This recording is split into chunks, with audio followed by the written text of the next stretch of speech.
mutatum.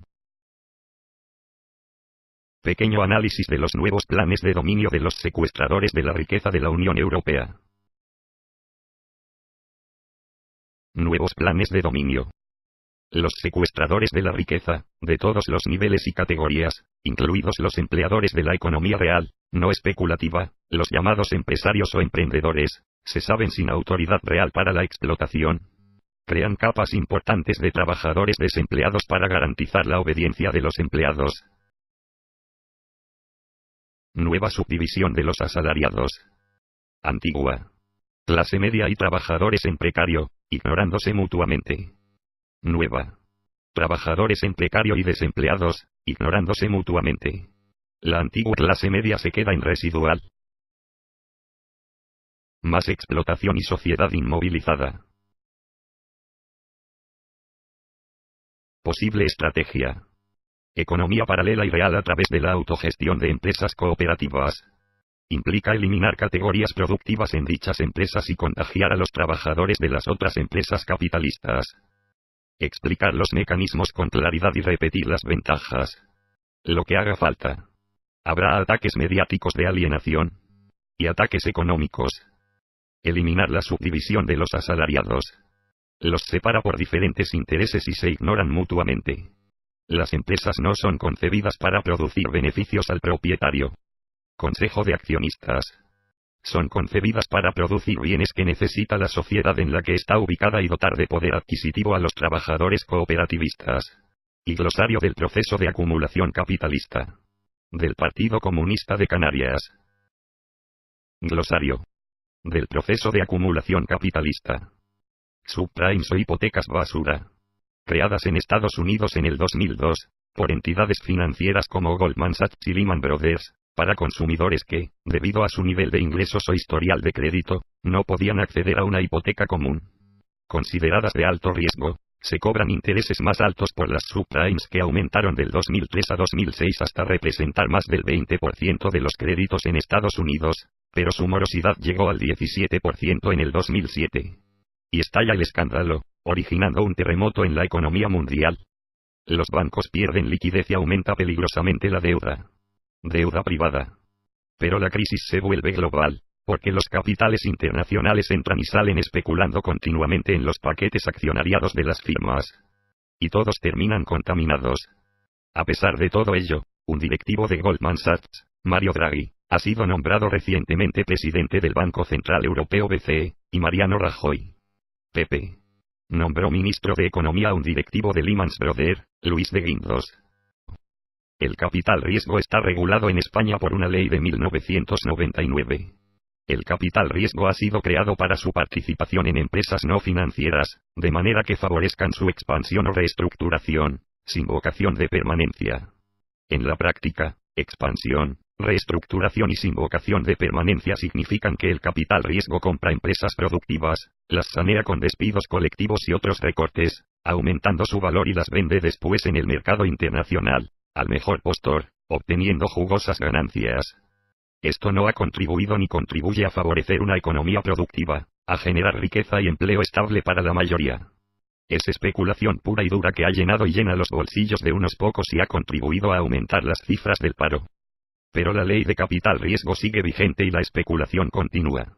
Banco Central Europeo BCE, creado en 1998, es el Banco Central de la moneda única europea, el euro. Y forma con los bancos centrales nacionales de los Estados miembros el Eurosistema. Es un banco público, con capital público, pero tan independiente que las leyes de la Unión Europea le prohíben que financie a los gobiernos. Presta dinero a los bancos privados al 1% que, después, compran deuda pública de los estados al 4% o el 5%. La última oleada de dinero barato al 1%, en diciembre de este año, ha sido de 500.000 millones de euros. Un negocio lucrativo con el que la banca privada incrementa su margen, sus beneficios y su capital, en detrimento de las arcas públicas. Es la lógica de la liberalización económica. Mercado de bonos primario. El mercado de bonos, también conocido como mercado de deuda, es un mercado financiero donde se compran y se venden títulos de deuda. El Estado necesita recurrir a la venta de deuda pública. Letras del Tesoro, bonos del Estado. para disponer de suficiente dinero líquido. Como hemos visto, la banca privada compra bonos del Estado, con el dinero público que ha obtenido del BCE al 1%, pagándole el Estado un 4% o un 5%. Con los 500.000 millones de euros. Estamos hablando de ganancias privadas que pueden ser del orden de 20.000 a 25.000 millones de euros. En detrimento de la deuda pública. Mercado secundario. Tras la Gran Depresión que siguió al crack de 1929, los gobiernos, empezando por el de Estados Unidos, decidieron regular los mercados secundarios, especialmente los más volátiles o especulativos. Y se hizo porque la falta de control sobre los mismos había producido la crisis más grave del capitalismo hasta la fecha. 60 años después, tras la caída del bloque comunista, el sistema capitalista y sus dirigentes creyeron entrar en una fase de estabilidad económica, sin oposición, llena de posibilidades. El mercado secundario es el mercado financiero de reventa de los bonos ya emitidos en el mercado primario, como los 500.000 millones de euros del BCE. Los especuladores financieros pueden pedir prestado los bonos al banco y venderlos en el mercado secundario de forma masiva. La señal al mercado es clara. Los bonos son de mala calidad y por eso se venden. Otros inversores asustados. Comportamiento rebaño de los mercados financieros. Venderán los suyos. Eso causará un descenso del precio de los bonos. El inversor financiero, el especulador, los comprará, entonces, a bajo precio para poder devolverlos. Los cogió prestados. Pero habrá obtenido importantes ganancias. Venta de los bonos prestados a un precio alto y compra a precio bajo para devolverlos. Una ganancia con la reventa que tiene consecuencia para la deuda pública. Prima de seguro. Credit default swaps o CDRs. Son seguros contra el impago de la deuda. Un comprador de prima de seguros busca protección ante el posible impago de los títulos, bonos o letras del tesoro. Pero el mercado CEDES también permite que compren protección los inversores financieros que no tienen títulos y por lo tanto no necesitan protegerse. Estos especuladores buscan que aumente la percepción de riesgo con esa compra de seguros de impago. Cuando consiguen muchos bonos prestados los venden en el mercado secundario de forma masiva. Es la señal para que otros inversores con títulos se sientan asustados y compren también protección. Se producen muchas operaciones y las aseguradoras también se asustan porque piensan que hay más riesgo de impago y suben las primas. El especulador busca, entonces, ofrecer protección. Ha comprado CEDES a bajo precio y los vende con primas mucho más altas, obteniendo así grandes beneficios. Alta ganancia para los especuladores. De 17 a 26 trillones de dólares del 2005 al 2006. Y presión gravísima sobre los bonos de deuda pública de los países. El incremento de la prima del seguro CEDES se interpreta como desconfianza hacia el país y mayor posibilidad de bancarrota, con lo cual los demandantes de deuda pública piden al Estado intereses más elevados que nada tienen que ver con el nivel de riesgo real, pero el país tendrá más dificultades para obtener financiación. Prima de riesgo. Risk premium. La prima de riesgo son los intereses que exigen los inversores a un país para comprar su deuda soberana en comparación con la que exigen a otros países. La prima de riesgo de los países de la Unión Europea se calcula respecto de Alemania porque se supone que su deuda pública es la que menor riesgo de impago tiene. Y es que cuanto mayor es el riesgo país, más alta será su prima de riesgo y más alto será el tipo de interés de su deuda. Hemos visto que se incrementa artificialmente el riesgo país, con operaciones especulativas y que la prima de riesgo no tiene que ver con la situación económica real de un país. Agencias de calificación de riesgo. Agencias de rating. Son agencias privadas que no supieron adelantar la crisis en 2008 e incluso se permitieron dar buenas calificaciones a entidades como Lehman Brothers, pocos días antes de que protagonizara una de las mayores quiebras de la historia, por las subprimes. Se las acusa de servir determinados intereses económicos, de realizar valoraciones a corto plazo, de contribuir a la inestabilidad financiera, de prácticas especulativas, de subir artificialmente los tipos de interés, la prima de riesgo y de alterar el mercado de los seguros de riesgo CEDES. Pero siguen teniendo el poder de convertir la mala puntuación de las empresas en despidos masivos. Siendo empresas privadas, tienen, también, el poder de convertir a los países en riesgo de impagos, solo con bajarle la calificación. Eso sí, en ambos casos, pierden las y los trabajadores.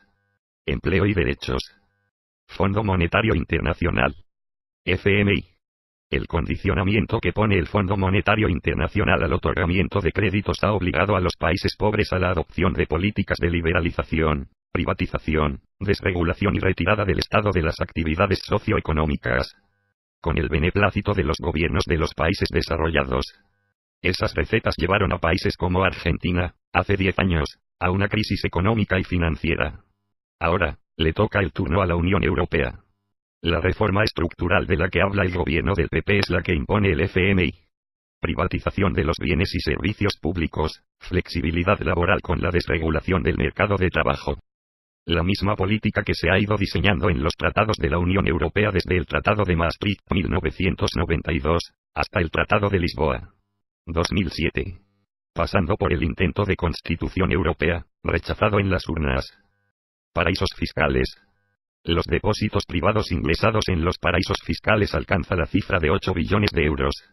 Ese dinero proviene del fraude fiscal, de los que eluden pagar impuestos, acumulando dinero en pocas manos en detrimento de lo público, de la mayoría. Globalización. La globalización comienza con el fin de la Guerra Fría 1989. La disolución de la Unión Soviética y del bloque comunista, va cambiando sustancialmente el marco político y económico. El capitalismo empieza a dar marcha atrás en la moviola de la historia, volviendo al liberalismo puro y duro, según el cual el Estado no tiene que intervenir en la economía, dejándolo todo al libre albedrío del capital. El capitalismo se va convirtiendo en el rey absoluto de la economía. Esto pone en cuestión el modelo social conseguido trabajosamente a lo largo de más de 100 años de luchas sociales y políticas. Se quitó lo que se daba. La socialdemocracia solo era una estrategia del capitalismo para frenar el comunismo que preconizaba la supresión de la propiedad privada de los medios de producción y la emancipación de la clase trabajadora explotada. La riqueza se va concentrando progresivamente en manos de unos pocos. Esto no se traduce en un aumento de las inversiones ni en un crecimiento más rápido de la economía productiva ni en la creación de empleo. Solo buscan aumentar el capital de corto plazo, especulando en los mercados internacionales, lo que genera inestabilidad económica y social,